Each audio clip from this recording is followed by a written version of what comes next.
Good day, YouTube viewers, my family. It's Nandi again. Continuation of my life story, Nandi-Amava. As I said in the last one, I said there's a continuation of my story, but I take segment by segment and I put title in each segment.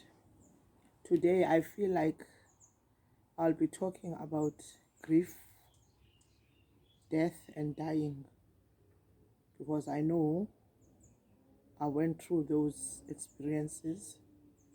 I know people differ and the circumstances and the incidents, so we deal with loss in different ways. But me, I think let me start with when my husband started getting sick, and he was getting worse by the day up until he was admitted in hospital, in a certain private hospital in Cape Town. And our doctor, our family doctor, even asked him, how come that he'll be so sick like that? His CD4 count, because his CD4 count went down as 4. So, but he couldn't answer. He just nodded and pretend not to know. And immediately I just get pissed off, because he knew exactly why he ended up being like that. And I indicated to the doctor that because he was not complying with his medication, he will take his ARVs and go and binge. But I'm not there. And then the sickness prolonged, because he got diagnosed with 2 different meningitis. He ended up having many bacterial meningitis and viral meningitis, and both were dangerous because his immune system already was in the lowest. And then he got sick, and I will go and visit. The family will go and visit. At some stage, my in-laws, they will visit, and they know that at that time I was not even able to drive. And then they will just go, and I'll hear from the nurses that the family were here. They won't even indicate to me that they went to visit, but I didn't take that to heart. I said, it's one of those things that one just have to accept.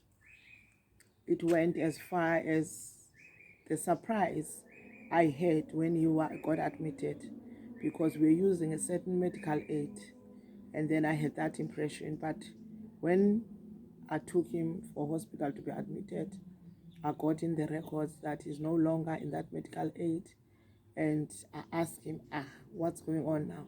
He said, no, I've changed it. I said, but funny, you changed. You didn't think of telling me that we're no longer belonging to the medical aid that I was aware that we have. But he couldn't answer. So the medical aid was new, and the benefits were limited, because when I asked him, he just indicated that he had enough, had a lot of things to pay. So the medical aid he took, it was in a lower package. So the funds, the doctor told us, actually said the funds are going to soon be exhausted, because the package he took, because he had to be trained at some stage, had some problem with the brain. But to cut that story short, it went as far as I was called in by my physician, by our family doctor. He said, unfortunately, Mrs. Madolo, the funds now are exhausted, and the medical aid cannot pay anymore, because there were a lot of tests done, there were a lot of treatment was administered to him. You know the logistics of the medical private hospital. So I said, but what then? What am I supposed to do? Because at that stage, he was already incapacitated, because he couldn't do anything, because while he was in hospital, he had about 2 or 3, if I remember correctly, stroke. And the third one was so fatal, it affected his ability to talk, his ability to walk. So it was like he was bedridden. But he was not in coma. He understood very, very well what was happening around him. And at that time, my spirit, the only thing I hold on is my spiritual life. Because I said, God, I'm still young. I'm going through this. And the very same person that I have to be concerned and to care about is the very same person who did a lot of horrendous abuse on me. But I said to myself, I just have to do my wifely duties. And I said to myself, I made a vow that in sickness and in health, till death do us part. So I was holding on to that. And then the doctor said to me, I don't know what you think, or are you going to take him to be at home? I said, Doctor, I've got young kids. And the state he's in, firstly, I'm not a home-based. I never do like caring for a sick person in that manner. I'm not trained to that angle. And moreover, I've got young kids that they've got they know their daddy as a fresh and healthy person. All of a sudden now they're gonna see the daddy who's not even able to talk. What option do I have? And fortunately, at that period, because he was working for a municipality, and then we were involved in a wellness. There was a wellness clinic that we used to attend, or like for visit, for counseling, and everything else. So I contacted one of my, I call her my sister. I call her my sister, and I call her, and then I ask, what can I do? Because now this is the situation. And they said, okay, fine, Nandi, I'll come back to you. And I called the manager of the clinic also, and he said, you know what, there are hospices. And I didn't even have an idea what is an hospice. Maybe you may call ignorance, I don't know, but I didn't know what a hospice and what are they stand for. And then he explained to me, said, no, hospice is where it's a dignified place, hospitable. There are nurses, there are doctors that visit. They are kept very dignified. They are looked after. And then he said, I said, oh, okay, if that's what you say. And there was a nearby. Then immediately they arranged the paperwork, and then he was transferred to a hospice. And the regulation of the hospice then, it's only keep a person for 2 weeks.